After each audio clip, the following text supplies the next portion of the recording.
Right now, businesses are pouring nearly $30 billion into the creator economy, Oh, yeah, it is a massive number. just desperately trying to outsource their social media.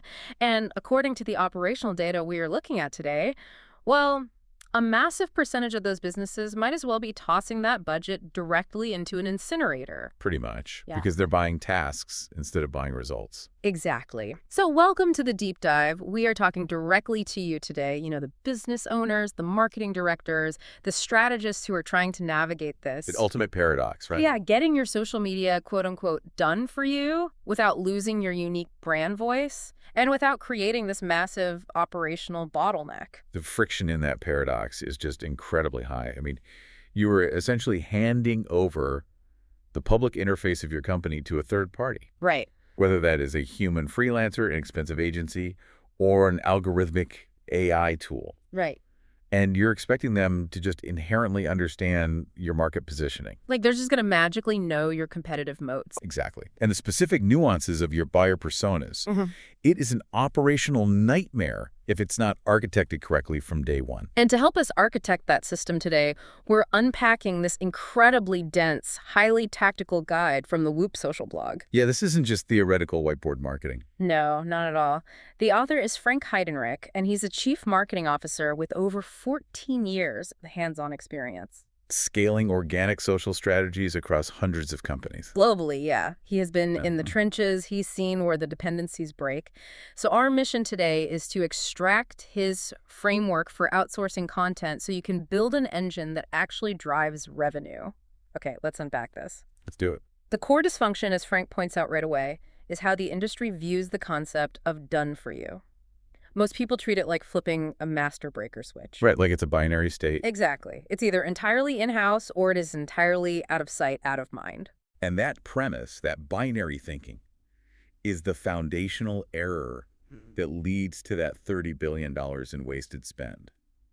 The text argues compellingly that done for you is actually a complex spectrum. Ranging from what to what? Well, from completely outsourced strategic execution on one end to highly automated AI-driven parameter execution on the other. Okay, so it's a sliding scale. Yeah. And the danger is that founders often select a vendor model based purely on their budget, Right. rather than mapping the vendor's capabilities to their internal operational maturity. So if you choose the wrong model on that spectrum, you don't just lose money. No, you suffer from brand homogenization. Yeah. You end up with this steady stream of content that simply occupies space in a feed. A whole lot of content. Right, without exerting any gravitational pull on your market whatsoever. Which sets up our first major hurdle perfectly. Before we can even begin to audit who is doing the work or where they sit on that spectrum, we have to fundamentally redefine what the work actually is. And the source comes out swinging against the entire concept of posting volume here. Oh, totally, because we have this pervasive culture where marketing departments report back to the executive team saying, hey, we hit our quota, we published 4 times this week. Across 3 platforms. Right. And the author's response to that is essentially, so what? A task was completed. That does not mean a business objective was advanced. The distinction between task completion and business outcome is everything.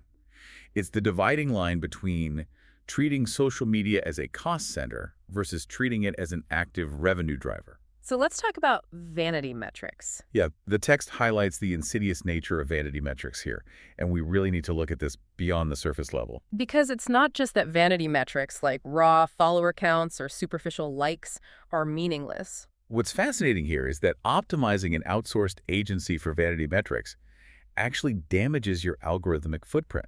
Let's dig into that mechanical damage, because I hear pushback on this all the time. People will argue, listen, if an agency can get me 100,000 followers, I don't care if they are vanity metrics. They think it's social proof. Exactly. They say when a high-ticket B2B prospect lands on my page, that massive follower count establishes immediate authority. So how do we reconcile the value of social proof with the danger of the vanity metric trap? Well, the friction there is in how recommendation algorithms actually weight engagement. Okay, how so? If you hire an agency and incentivize them purely on audience growth, they will naturally default to the path of least resistance. Broad, generic, shareable stuff. Exactly. Memes, platitudes, universal observations. Let's say your business sells highly complex enterprise resource planning software. ERP systems, right? Yeah. and the agency gets you 50,000 new followers using generic office humor.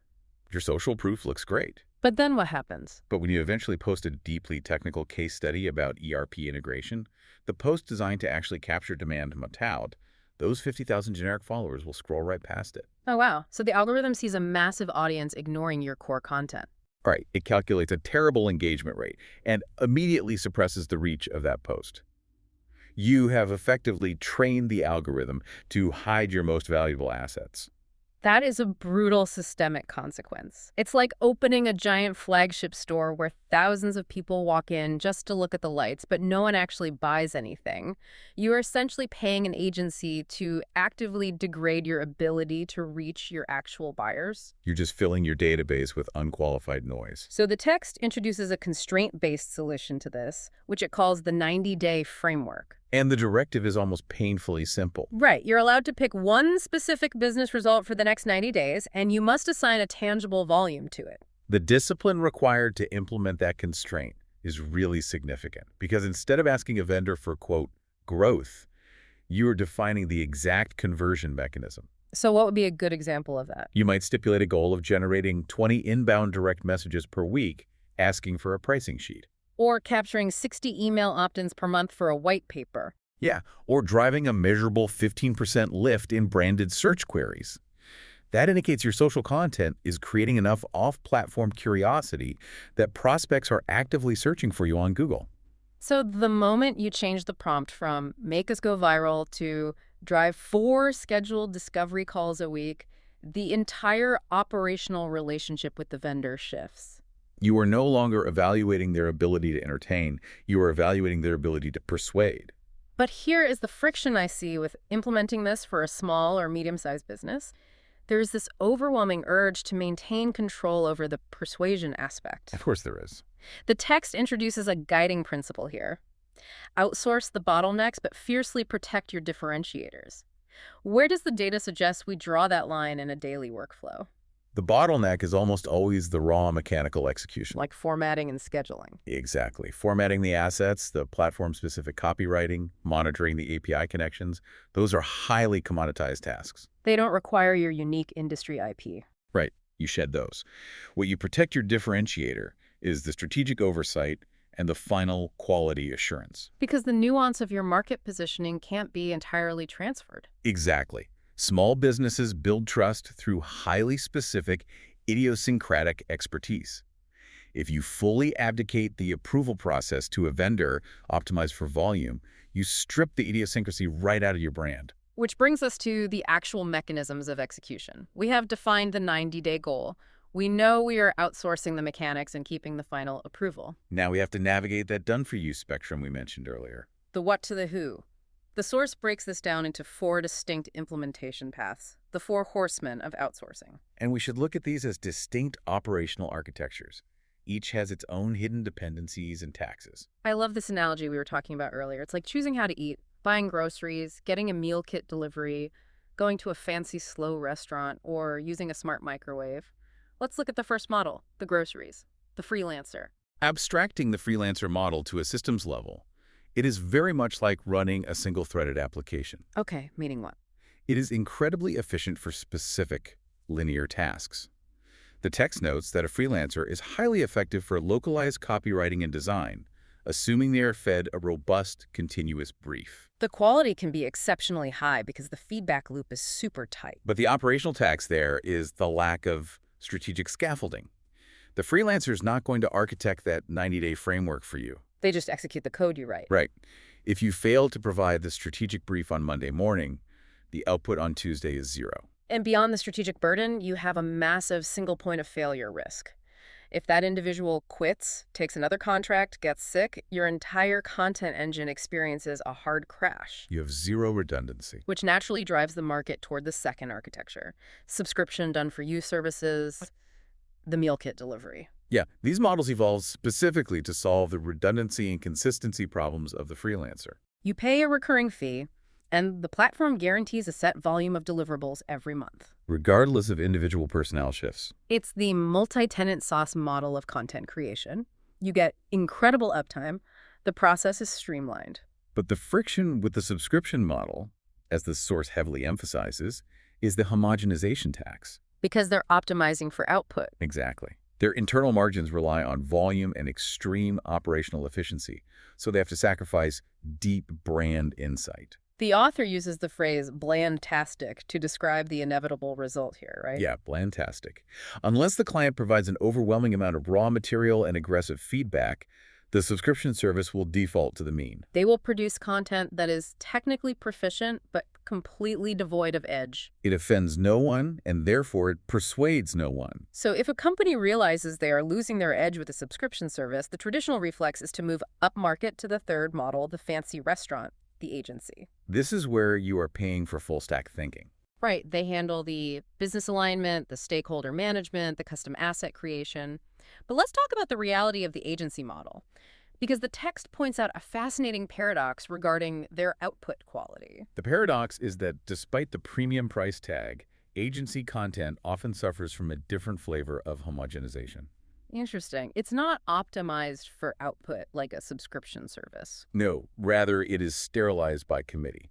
The hidden tax of the agency architecture is operational bloat. They introduce massive latency into the system. Lengthy discovery phases, multi-tiered approval workflows, weekly alignment meetings. By the time a concept travels from the founder's brain through the account manager to the creative director to the junior copywriter and back up for legal review, The raw, authentic voice has been entirely sanitized. the latency is killer.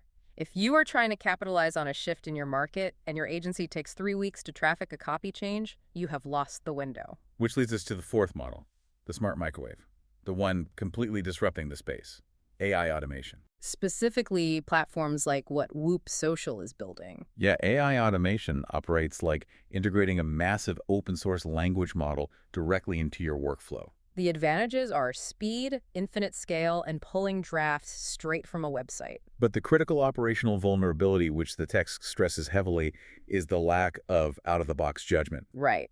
An AI will confidently execute a fundamentally flawed strategy at light speed. It does not understand compliance or brand safety inherently. Precisely why the architecture of your AI integration is everything. To safely leverage AI, you have to build incredibly rigid parameter rails. Content pillars, strict negative constraints. Without those rails, the AI will hallucinate promises your business cannot fulfill. So we have these 4 distinct models: single-threaded freelancers, high-volume subscription SaaS, heavy enterprise agencies, and high-velocity AI. How does a marketing director evaluate the cost structure here? That's the question. Yeah. Because the author makes a brilliant point that the invoice you receive isn't actually charging you for the number of posts. No, it's not. What is the underlying economic driver of outsourced content? It's the economics of complexity. The underlying cost driver is the amount of risk and operational friction you're transferring to the vendor. The price does not scale linearly with post volume. It scales exponentially with moving parts. Let's break down those moving parts. Because if you want to negotiate a lower retainer, you have to know what is actually driving the margin. Every variance introduces cost.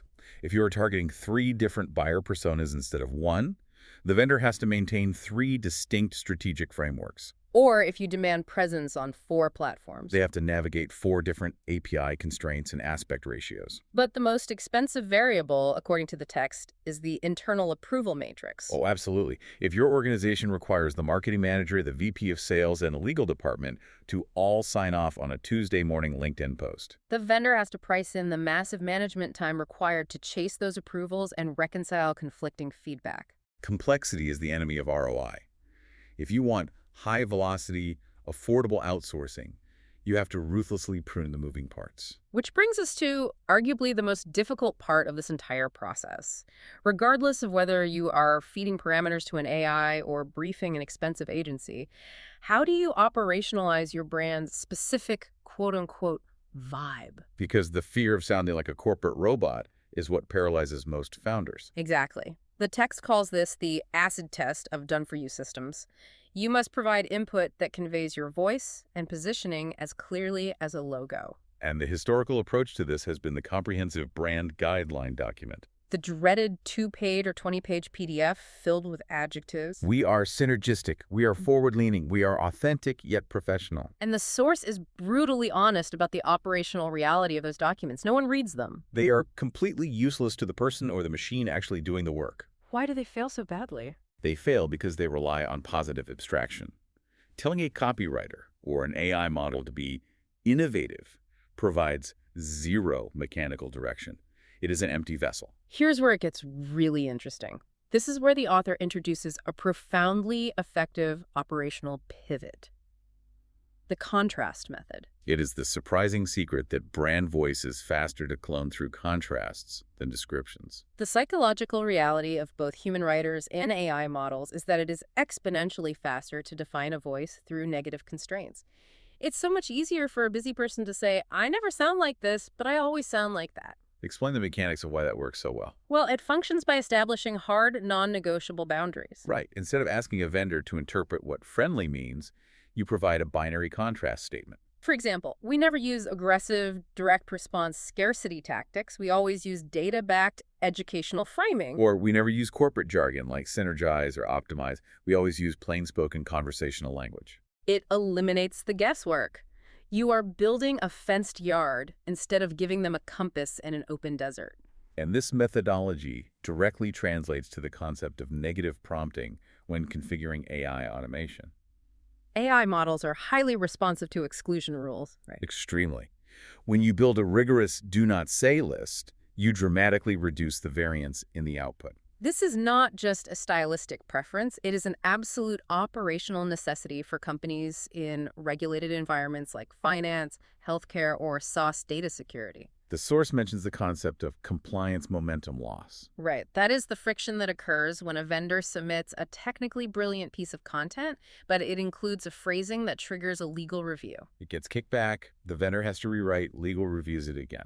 And suddenly, a single post takes 14 days to clear. Front-loading those constraints prevents that latency. You define the pre-approved claims, the mandatory disclaimers, and the strict do not say list before a single word is drafted. But let's look at the overarching reason we are fighting so hard to preserve this voice. Why do we care if a post sounds a little bit sanitized or corporate? Doesn't that just look professional? The text brings in some heavy data here that frames authenticity not as an artistic choice, but as a financial imperative. The author cites user-generated content research from Wiseau. Yes, which quantifies this dynamic.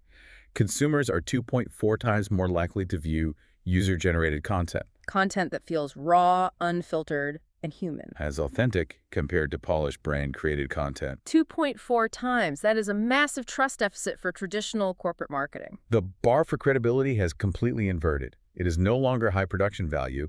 It is unfiltered reality. If your outsourced content feels like a sanitized press release stripped of all human idiosyncrasy, it will trigger immediate ad blindness. In a consumer base that is hyper-attuned to corporate speak, you are paying a vendor to produce content that the market is biologically wired to ignore. So we have the guardrails in place. The contrast method is set. The do not say list is locked. The vendor or the AI knows how to sound. Now we have to figure out what they're actually going to talk about every single day. Without you having to spoon feed them ideas. And the source argues that small and medium businesses completely misunderstand their own content architecture. Because they operate under the delusion that they have a news cycle. Right. The compulsion to constantly announce things is a massive misallocation of resources. Unless you are a publicly traded enterprise or a massive consumer brand, the market does not care about your new office coffee machine. Or your generic comment on a trending pop culture event. Abstracting this to a strategic level, small businesses do not have a news cycle. They operate entirely within a sales cycle. And the content architecture must mirror the mechanics of that sales cycle, meaning the content isn't there to announce, it is there to systematically move a prospect through the stages of awareness, consideration, and decision. The text maps this out into 4 highly specific content pillars. Let's go through them.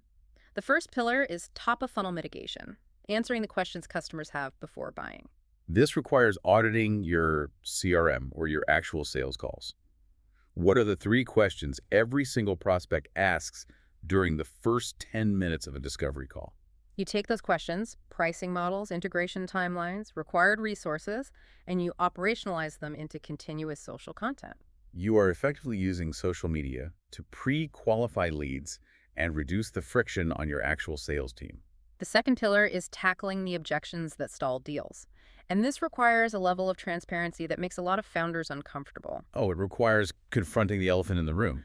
Why do deals sit in your pipeline for 6 months and then go closed lost? Is it a perceived implementation risk? Is it sticker shock? Whatever the core objection is, you build content that aggressively dismantles it. You don't hide from the friction. You make the friction the focal point of the content. The third pillar supports that dismantling. Proof that mitigates risk. Case studies, hard data, before and after metrics. And the fourth pillar loops back to that YZAL data on authenticity. Behind-the-scenes content that builds trust. Showing the messy reality of the work. But here is the massive operational roadblock. We know the four pillars.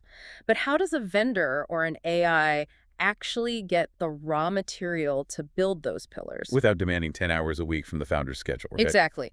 This is where the source drops what I think is the most critical workflow optimization in the entire guide. Time-neutral asset capture. The premise is that creating net new content from scratch is an unsustainable tax on leadership. You have to capture the exhaust of the work you are already doing. Gathering raw material without adding hours to the week. Documenting, not creating. What does the friction of implementing that actually look like? Well, it requires building capture mechanisms directly into existing operational habits. The text provides highly tactical examples. Like what? If an implementation specialist is setting up a complex software instance, they take 60 seconds to record a screencast explaining the specific problem they were solving before they solve it. Or, immediately following a high-level strategic consulting call, the consultant records a 1-minute raw audio voice note summarizing the core insight they just delivered. And drops that audio file into a shared drive for the AI or the agency to process. You integrate the capture into the workflow so it doesn't add latency to the day. You're reusing FAQs, support tickets, lengthy email explanations to clients. And the benchmark the author sets here is staggering. If this system is architected correctly, the business owner should only be spending 20 to 45 minutes a month on approvals and asset dumping. Just imagine what you could do with that reclaimed time. If it takes longer than 45 minutes a month, the system is broken or has too many stakeholders. That time constraint is the ultimate diagnostic metric for the health of your done-for-you system. If you are spending 3 hours a week reviewing drafts, providing feedback, and managing the vendor... You do not have a done-for-you system. You have a highly inefficient, outsourced managerial job. Exactly. If we connect this to the bigger picture, we have to address why this time-neutral capture is not just a nice productivity hack, but an absolute necessity for survival.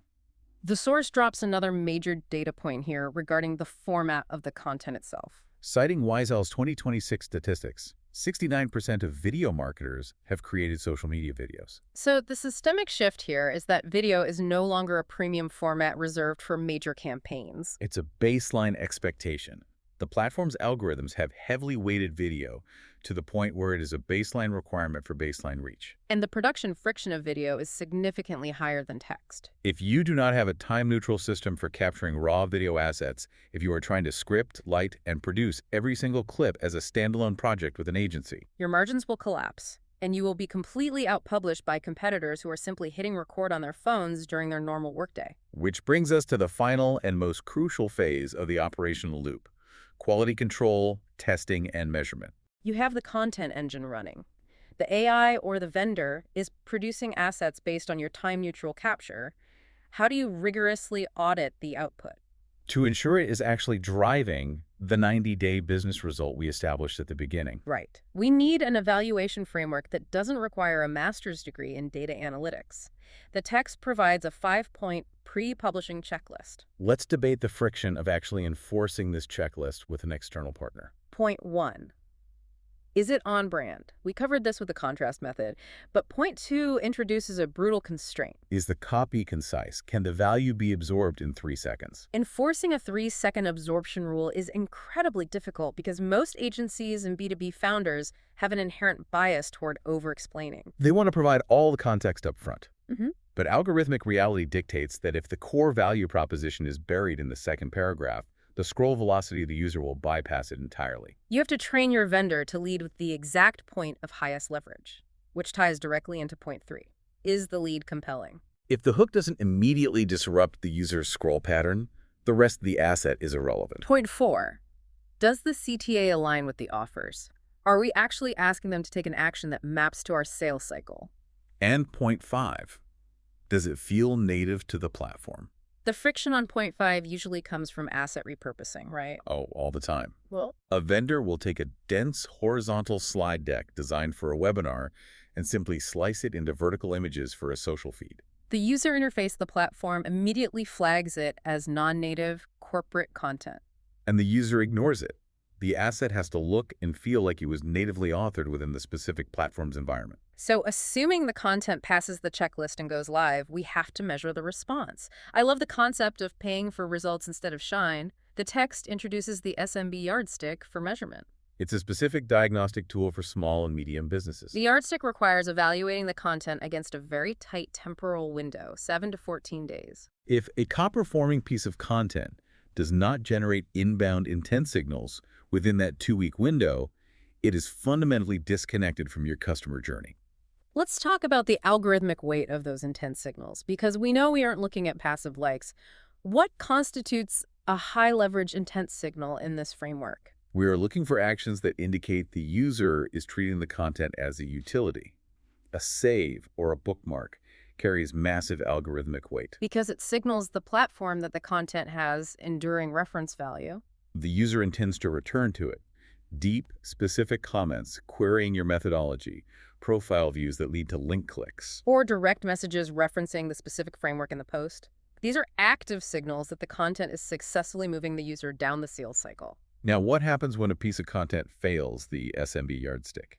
The standard advice is to run A/B testing, but I always push back on this isn't A/B testing just for massive tech companies. Not if you do it right. But let's look at the operational reality of A/B testing for a small business. The text emphasizes the golden rule. Change only one variable at a time. The hook, the post type, the CTA, or the time.